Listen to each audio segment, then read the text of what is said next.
2026년 1월 12일 월요일 미국 증시 요약입니다. 금일 미국 증시는 상승 마감했습니다. 트럼프 행정부가 연준을 향한 공세를 이어갔음에도 불구하고 월마트와 일부 기술주 강세에 힘입어 S&P 500 지수는 장중 하락분을 모두 만회하며 사상 최고치를 경신했습니다. 다만 통화 정책에 대한 정치적 개입 가능성에 대한 불안이 남아있어 전반적인 상승은 다소 제한되는 모습이었습니다. 종목별로는 회비가 엇갈렸습니다.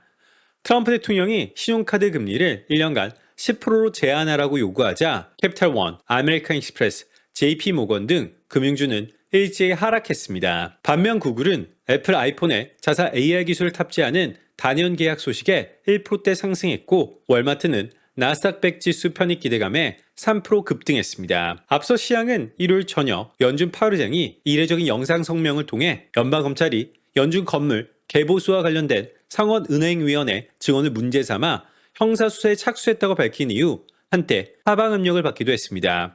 파월 의장은 이를 통화정책에 개입하려는 트럼프 대통령의 시도로 규정하며 압력에 굴복하지 않겠다는 뜻을 분명히 했습니다. 정부의 간섭으로부터 자유로운 연준의 독립성은 시장을 지탱하는 핵심 전제 중 하나입니다.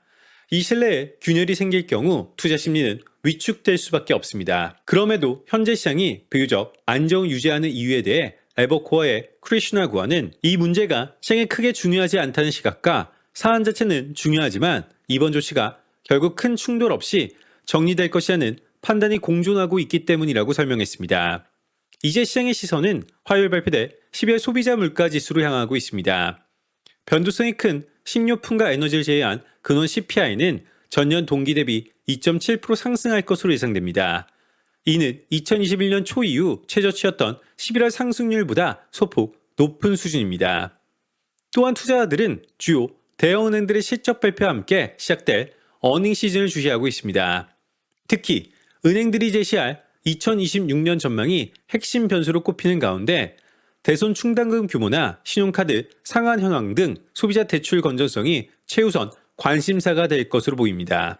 네이션와이드의 마크 해킷은 지정학적 리스크, 정책 불확실성, 거시경제 불투명성 등 주변 소음이 점점 커지고 있음에도 투자자들이 이를 거의 개의치 않는다는 점이 현재 시장의 특징이다.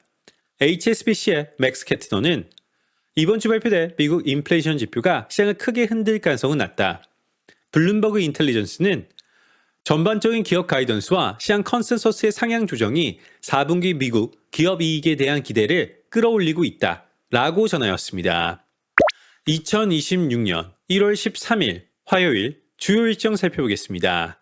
경제지표는 20시 미국 12월 NFIB 중소기업 경기낙관지수, 22시 15분 미국 ADP 주간 고용변화 보고서, 22시 30분 미국 12월 CPI 상승률, 자정 연준 무살렘 총재, 자정 미국 12월 컨퍼런스 보드 고용 추세 지수, 자정 미국 10월 신규 주택 판매, 03시 미국 30년물 국채 경매, 04시 미국 12월 연방 재정 수지가 예정되어 있습니다.